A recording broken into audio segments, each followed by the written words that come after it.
Bonjour à tous, j'espère que vous allez bien. On se retrouve aujourd'hui dans une nouvelle vidéo et aujourd'hui on va parler achat et ce sera un haul entièrement seconde main. J'ai fait pas mal d'achats sur Vinted ces derniers temps, il y avait des achats qui dataient de janvier que j'avais gardé de côté parce que je savais que je voulais acheter d'autres trucs et du coup je vous montre tout aujourd'hui. Alors si vous ne connaissez pas la plateforme Vinted, c'est une plateforme sur laquelle on peut en tant que particulier acheter et vendre des objets dont on ne se sert plus. Moi j'ai une boutique Vinted sur laquelle je vends souvent des vêtements quand je fais le tri en fait. Je vous la mettrai dans la barre d'infos mais elle y est toujours si jamais vous voulez jeter un œil. Et c'est vrai que je vends plus de choses que ce que j'achète sur Vinted mais voilà, là ces derniers temps j'ai trouvé des trucs qui m'intéressaient pas mal. Donc à chaque fois pour les prix je saurais pas vous réécrire vraiment le détail de tous les prix, mais c'est des petites choses qui coûtent entre 1 et 3 euros, on va dire 3 ou 4 euros. Je cherchais notamment des puzzles et c'est vrai que d'occasion ça coûte toujours moins cher et voilà, comme c'est quelque chose que je fais qu'une fois, j'ai pas envie de dépenser des sommes d'argent folles non plus. Donc voilà, j'ai trouvé du coup notamment des puzzles et une grosse partie de livres aussi. Donc je vais commencer par vous montrer les puzzles en premier. Donc pour tous les puzzles, c'est des choses que j'ai achetées très récemment. Moi en fait pour les trouver, je vais dans la barre de recherche et j'écris tout simplement puzzle 500 pièces ou bien puzzle 1000 pièces. C'est la plupart des puzzles que je fais en fait, c'est soit des 500 soit des 1000 pièces. Et après quand je trouve un article qui m'intéresse, je vais regarder tous les autres articles du vendeur pour voir s'il n'y a pas d'autres choses qui m'intéressent et comme ça on paye moins cher les frais de port en fait si on achète plusieurs articles. Donc c'est comme ça que j'ai fait et là du coup j'ai 6 puzzles et je les ai achetés 2 à chaque vendeur en fait, enfin j'ai acheté à 3 vendeurs différents, du coup vous aurez compris. Donc c'est tout des puzzles vraiment vintage en fait. Le premier il se présente comme ça, alors à chaque fois je vais me pousser pour essayer de bien vous montrer. Donc c'est un paysage, alors celui-ci c'est à Palavas, donc en France. Je n'y suis jamais allée en vrai et du coup voilà, je l'aurai en puzzle. C'est un puzzle de 1000 pièces pour celui-là et c'est vraiment un puzzle d'époque parce que vraiment sur la photo on voit que c'est des vieilles voitures et tout. Donc je trouve ça trop cool, ça fait un puzzle et ça fait une tranche d'histoire en même temps, donc voilà, c'est super cool. Là sur la boîte c'est écrit 1974. Donc j'ai très hâte de le faire. Alors après la boîte est plus en très bon état mais bon c'est pas grave. À chaque fois dans la description les gens écrivent s'il est complet ou pas. Là j'ai pris que des puzzles qui sont complets. Donc j'espère qu'ils le seront vraiment quand je les ferai. Le deuxième que j'ai trouvé cette fois-ci c'est un paysage en Autriche. Donc il se présente comme ça. Celui-ci aussi très vintage, hein. C'est une photo d'époque. Alors je sais pas de quelle année c'est. Je sais pas vraiment si ça vous intéresse que je trouve l'année, hein. Mais ouais, je crois que c'est pas écrit, mais c'est un puzzle qui a été fait en Angleterre et du coup qui représente un paysage en Autriche. Je le trouve très sympa celui-ci et au niveau des pièces, celui-là c'est un 800 pièces. Je l'aurais pas cherché de moi-même en fait, mais il était dans la boutique de la personne à qui j'ai acheté le premier puzzle et du coup en cherchant les objets, je suis tombée sur celui-là, du coup je l'ai pris aussi. Vraiment en termes de prix c'était 2 ou 3 euros le puzzle, donc voilà, vraiment pas cher du tout pour des puzzles qui sont très vintage et vraiment qui ont pas mal d'années. Ensuite chez un autre vendeur j'ai trouvé 2 autres puzzles qui m'intéressaient. Du coup le premier c'est celui-ci, donc encore une fois un paysage, c'est vraiment ce que je préfère faire, les paysages, la nature, tout ça. Donc cette fois-ci c'est un puzzle de 500 pièces et c'est les Dolomites comme paysage, voilà. C'est une marque de puzzle que j'avais quand j'étais petite chez mes parents, enfin pas forcément juste les puzzles mais ils font plein de jeux de société. Toujours à la même personne, j'ai acheté un autre puzzle qui fait cette fois-ci 750 pièces. Qui se présente comme ça, donc c'est encore une fois un paysage mais cette fois-ci dans la montagne avec de la neige. On voit que c'est une très vieille photo au style des personnes qui posent devant là, on voit que c'est quand même très vieux. Je sais pas de quelle année il date, mais je crois, d'après ce que je comprends, que c'est un paysage en Allemagne. Et à une dernière personne, du coup, j'ai acheté encore 2 autres puzzles. Le premier, c'est un puzzle 500 pièces qui se présente comme ça. Donc là, c'est encore la nature, mais c'est plus dans le désert, je dirais, avec des cactus en fleurs. J'adore ce puzzle-là. Et ça s'appelle Champ de cactus. Et enfin le dernier puzzle de ce haul, là j'en aurai pour un petit moment hein, pour tous mes puzzles, j'en ai acheté d'autres récemment, j'en ai eu en cadeau et tout. Donc j'en aurai pour un petit moment, du coup j'en rachèterai pas tout de suite. Le dernier c'est un puzzle de 500 pièces qui se présente comme ça. Donc cette fois-ci c'est une photo en noir et blanc et c'est les Sables d'Olonne. Voilà, j'y suis jamais allée en vrai je crois. Et c'est une photo d'époque aussi je pense, hein, parce qu'il y a des petites tentes sur la plage, il y a des chevaux et tout. Donc à mon avis c'est d'une autre époque. Mais ouais, ça a l'air plutôt cool. Et ensuite, j'ai acheté plein de livres à une personne chez qui j'avais repéré un ou deux livres au début. Et en fait, pareil, en parcourant le profil, j'ai trouvé Je crois que j'en ai au moins une vingtaine qui m'intéressaient. Donc j'ai fait une grosse commande d'un coup et je vais vous montrer ça rapidement, je ne vais pas tout détailler. Les premiers que j'ai trouvés, c'est ça, des livres de Pierre Bellemare. Alors j'ai absolument jamais lu ça, mais c'est des enquêtes en fait des enquêtes de crimes et de trucs comme ça. Donc j'adore regarder ce genre d'émissions à la télé.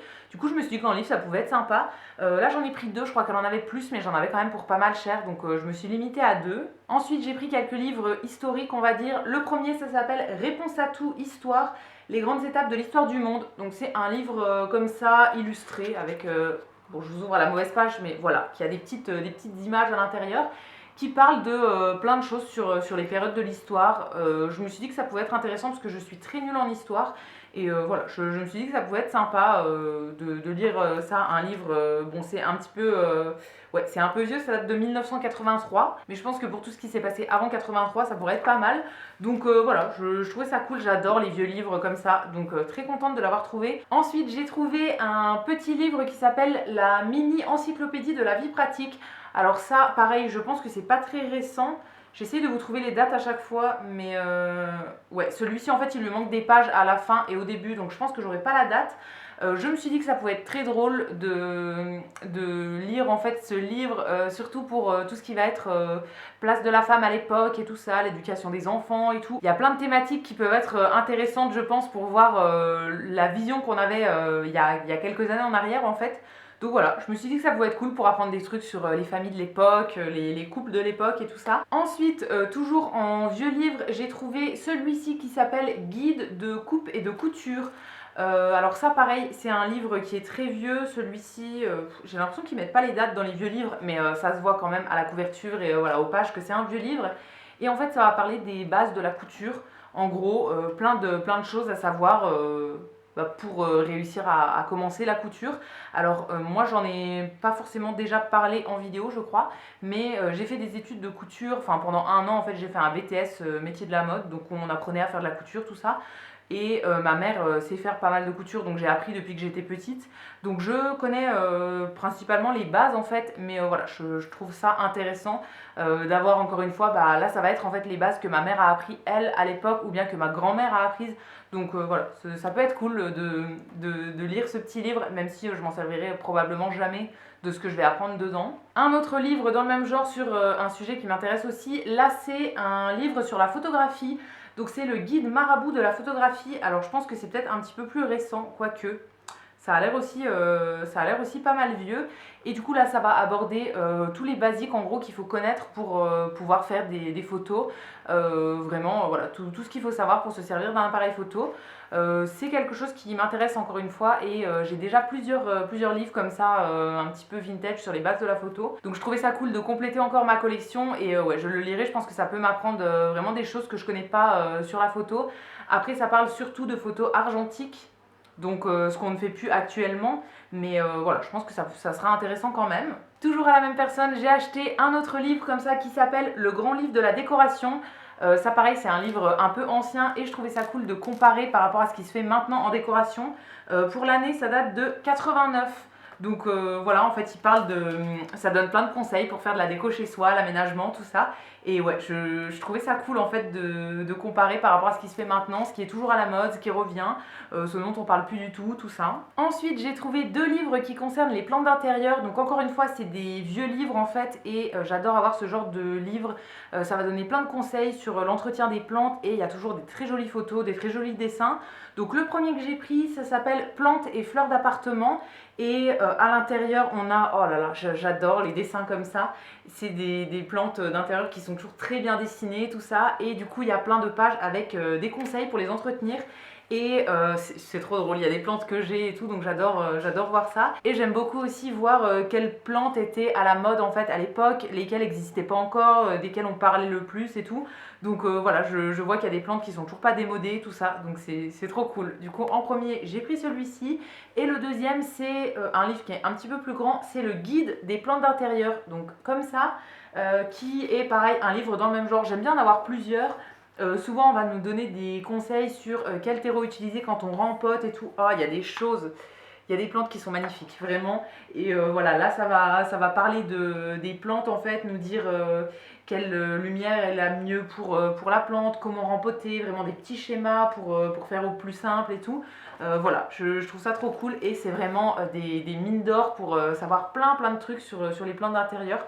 Il y a je ne sais pas combien de plantes qui sont détaillées à l'intérieur et c'est vraiment super intéressant quand on cherche une info. Et enfin, pour terminer, j'ai pris pas mal de livres, donc je vais pas tout vous détailler, mais voilà, je vais vous donner les titres vraiment vite fait. Le premier, ça s'appelle Nous étions faits pour être heureux, c'est de Véronique Olmy. Alors moi, très souvent, je choisis les livres à la couverture et au titre. Je regarde pas souvent la quatrième de couverture, donc là, j'en ai lu aucune, et on verra bien si ça me plaît ou pas.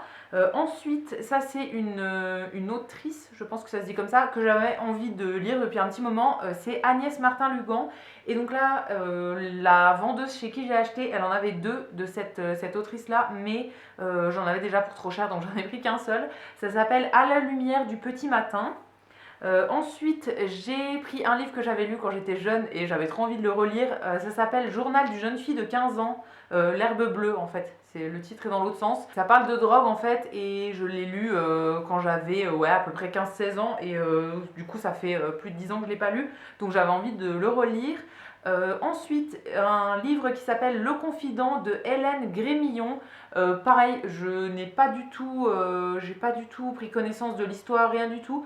Mais voilà, la couverture m'inspirait. Le suivant, c'est de Guillaume Musso, donc un auteur qui est très connu. J'en ai lu quelques-uns de lui et là, du coup, j'ai pris un livre qui s'appelle Sauve-moi. Pareil, ça m'inspirait, ça avait l'air cool. Je crois que j'en ai lu 3 ou 4 de lui il y a des années, mais voilà, il est très connu et je crois qu'il publie carrément un livre par an. Il y en a énormément de lui, donc voilà, ça m'en fera un de plus que j'aurais lu. Ensuite, un livre qui s'appelle Le cœur d'une autre de Tatiana de René. Alors ça, c'est une autrice que j'aime beaucoup. Je l'avais même vue une fois dans des rencontres littéraires. En fait, elle m'avait signé un livre et tout. J'ai acheté tous ses livres avant et celui-ci, je ne l'ai jamais lu. Donc voilà, je le lirai. Je les aime pas tous, hein, pas forcément, mais voilà, j'aime bien quand c'est elle qui écrit. L'avant-dernier, ça s'appelle Pars avec lui de Agnès Ledig. Et bah du coup, ah non, j'avais l'impression que j'en avais pris un autre d'elle, mais non, pas du tout. Ça pareil, j'ai pas du tout lu la quatrième, mais voilà, ça m'inspirait aussi, on verra bien. Après, la plupart de ceux que j'ai pris, c'est des livres qui sont assez petits, donc ça se lit assez vite. Si l'histoire me plaît pas, bon ça va, je tolérerai de lire le livre entier. Et ensuite, le dernier que j'ai pris, alors ça je pense que c'est un livre un peu pour enfants en fait, enfin pour jeunes. Ça s'appelle Alfred Hitchcock présente Histoire à trembler de la tête aux pieds. Donc ça se présente comme ça et c'est écrit dans un petit encart frisson garanti. Ouais, je sais pas, j'ai l'impression que ça peut être marrant à lire. Après, c'est écrit assez gros à l'intérieur, donc je pense que c'est vraiment pour les enfants. Il y avait un petit marque-page à l'intérieur. Ok. Je pense que c'est vraiment pour les jeunes, mais oui, c'est ça, Hachette jeunesse, donc je pense que ça doit pas faire trop peur. Mais voilà, je me suis dit que c'était marrant à lire. Et donc voilà pour mon haul avec mes derniers achats sur Vinted. J'espère que cette vidéo vous aura plu. N'hésitez pas à me laisser un petit commentaire en me disant est-ce que vous achetez des choses sur Vinted? Est-ce que vous vous en servez pour vendre? Est-ce que vous connaissiez la plateforme ou bien pas du tout? Si vous connaissez pas, n'hésitez pas à aller voir. Vraiment, on trouve des merveilles pour vraiment pas cher du tout. Et voilà, moi je suis très contente des achats que j'ai fait cette fois-ci. C'est une plateforme que j'utilise vraiment depuis des années et j'ai jamais eu aucun souci dessus. Donc je vous remettrai le lien de ma boutique, de mon vide dressing dans la barre d'infos. N'hésitez pas à aller voir même s'il n'y a pas grand chose en ce moment, mais voilà, n'hésitez pas à aller jeter un coup d'œil si ça vous intéresse. Si cette vidéo vous a plu, vous pouvez aussi la liker et vous abonner, ça me fera toujours plaisir. Et quant à nous, on se retrouvera très vite dans une prochaine vidéo. À bientôt!